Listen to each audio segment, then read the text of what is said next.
তো ভিউয়ার্স, আসসালামু আলাইকুম। আশা করি আপনারা আল্লাহর রহমতে ভালো আছেন।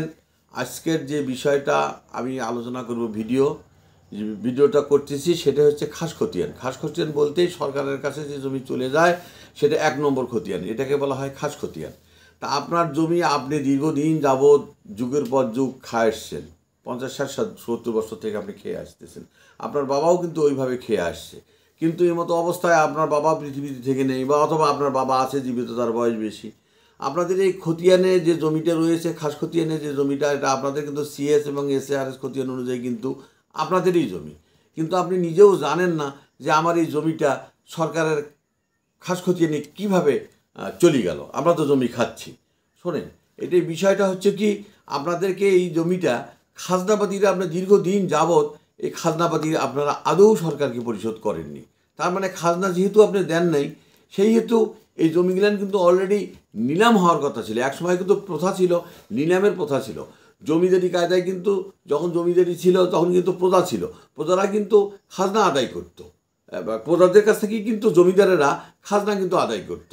এই খাজনা আদায় করতে করতে অনেক সময় দেখা যায় যে আপনারা জমি তাদের কাছে, প্রজাদের কাছে আপনারা দিয়েছেন, কিন্তু প্রজারা আপনাদেরকে কিন্তু কোনো অবস্থাতেই খাজনা দিচ্ছে না। দীর্ঘদিন নোটিশ দিয়েছেন, তাদের গলা কওয়া করা হয়েছে, কিন্তু তারা খাজনা দেয় না। এই খাজনাটা যখন আদায় করতে পারে না, তখন কিন্তু বিভিন্নবার নোটিশ দেওয়ার পরে 1, 2, 3, 4, 5, 7 বার দেওয়ার পরে জমিটা কিন্তু নিলাম হয়ে যায়। তখন নিলাম ডাক দেয়। নিলাম ডাক দিলে পরে তখন ওই জমিটা XYZ যে কোনো ব্যক্তি আপনি কিন্তু নিলাম ডাকিয়ে খাজনাপাতি দিয়ে আপনি কিন্তু ক্রয় করে নিতে পারেন।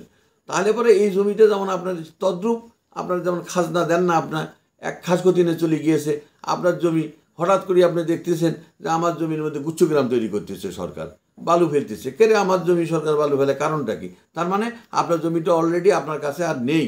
এই জমিটা অলরেডি খাস খতিয়ানে চলে গিয়েছে, অর্থাৎ সরকার এটা খাস করে নিয়েছে, অর্থাৎ সরকারের এটা জমি, আপনার কোনো এখতিয়ার আর নেই। কিন্তু আবার দেখা যায় যে হ্যাঁ, এখতিয়ার আছে। কী কারণে কেন গেল? আপনাদের কাছে বিভিন্ন সময় বিভিন্ন নোটিশ দিয়েছে, অথবা নোটিশ কোনো মিস হয়েছে, অথবা আপনার নোটিশ পাননি, যার ফলে হঠাৎ করেই কিন্তু সরকার কোনো দিনই আপনার জমি খাস করে কোনো দিনই নেবে না।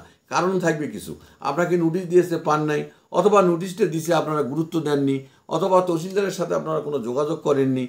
এখন যখনই আপনি দেখছেন যে খাস খতিয়ানে চলে গেছে, এখন তো সরকার গুচ্ছগ্রাম করবে। আপনার জমির পরিমাণ 10 শতকই হোক, 2 বিঘাই হোক, আর 10 বিঘাই হোক না কেন, আপনি কিন্তু এই জমি পুনরায় আপনাদের জমি সিএস এবং এসএ খতিয়ান অনুযায়ী পূর্বে আপনার দাদার নামে ছিল, আপনার বাবার নামে ছিল, দীর্ঘদিন যাবৎ আপনারা খায় আসছেন, আপনারা জানেন আপনার এই জমি, কিন্তু তারপরেও দেখা যাচ্ছে যে এই খতিয়ান খাস খতিয়ানে চলে গিয়েছে।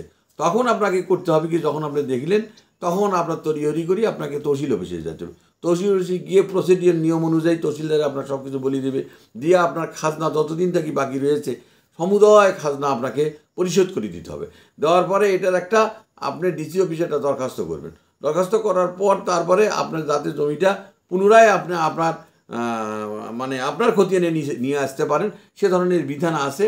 খাজনা পরিশোধ করে দিয়ে দিলে পরে সরকার কোনো দিন আপনার খাস খতিয়ান থেকে জমি খাস খতিয়ানে নিতে পারবে না। তখন আপনার খাজনাপাতি পরিশোধ করে দিলেন, দেওয়ার পরে আপনার ডিসি অফিসে একটা দরখাস্ত করলেন। দরখাস্ত করার পরে উনি ফের আবার এসিল্যান্ড মহোদয়ের কাছে, ডিসি মহোদয় এসিল্যান্ড মহোদয়ের কাছে আপনার চিঠি দিবে। দেওয়ার পরে আপনার প্রসিডিউর অনুযায়ী জমিটা যখন খাবেন, তখন কিন্তু অলরেডি আপনার কিন্তু ওই জমিটা খাস খতিয়ানের মধ্যে আটকে গেল বলতে গুচ্ছগ্রাম করতে এসেছিল, গুচ্ছগ্রাম আর করতে পারলো না।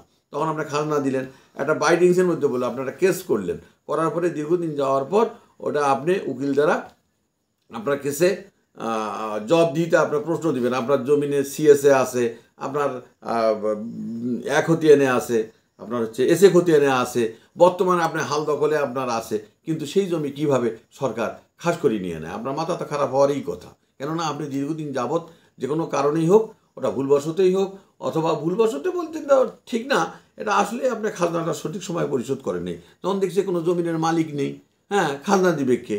হ্যাঁ, তা খাজনা দিবে কে? তা খাজনা দিবে ওই লোকে, যে লোক জমি খাচ্ছে সেই লোকেই। কিন্তু আপনাদেরকে নোটিশ দিয়েছে, আপনারা হয়তো বা আপনার বাবা বা আপনার দাদারা তখন কর্ণপাত করেননি, আপনি তো ছেলে মানুষ বোঝেন নেই। যখন আপনারা দেখছেন যে সরকার কেন নিয়ে জমি এখন খাস খতিয়ানে নিয়ে সরকার এখন দখল করে নিয়ে গুচ্ছগ্রাম তৈরি করে দিতে যাচ্ছে, এই জায়গায় আপনার বজ্রপাত মাথায় পড়ে গেছে।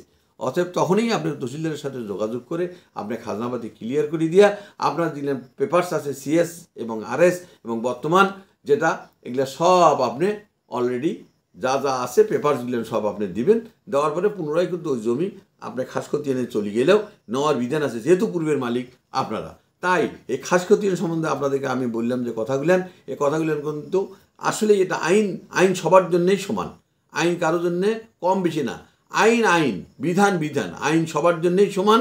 যার ফলে প্রসিডিওরগুলো নিয়মগুলো আপনি মেনে চলে তারপরে এটা খাজনা পরিশোধ করে ওই প্রসিডিওর অনুযায়ী আসবেন, দেখবেন আপনার খাস খতিয়ান থেকে আপনার নামে বা আপনার বাবার নামে বা যাদের ওয়ারিশ আছে তাদের নামে অলরেডি আপনার কিন্তু জমিগুলো খাস খতিয়ান থেকে আপনাদের নামে আসবে। তাই খাস খতিয়ান গেলেও সরকারের জমি নিতে পারে না, বিধান আছে কিছু, কেননা জমি আপনার সেটা খাস খতিয়ানে চলে গেল, তাহলে আপনাকে খোঁজখবর রাখতে হবে না। আপনি আদৌ কোনো খোঁজখবর রাখেননি, আপনি মনে করছেন হাল দখলে আমার জমি আছে, আমারই তো জমি, কিন্তু অলরেডি খাস খতিয়ানে চলে গিয়েছে।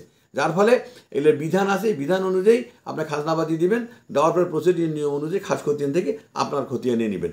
এটাই খাস খতিয়ানের উপর যে আমি আলোচনাটা করলাম, এটাই বাস্তবতা। তাই আপনারা পর্যায়ক্রমে আমার ভিডিও দেখতেই থাকেন, আপনারা আমার সঙ্গে শেয়ার করবেন, হোয়াটসঅ্যাপ নাম্বার দেওয়া তো আছেই, হোয়াটসঅ্যাপ নাম্বারে যোগাযোগ করবেন।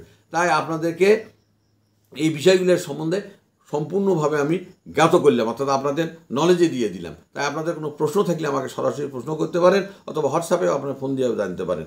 এই আশাবাদ ব্যক্ত করে আপনাদের সুস্বাস্থ্য কামনা করে আমি আজকের মতো শেষ করছি। আমি শাহ মোহাম্মদ হারুনুর রশিদ। আসসালামু আলাইকুম।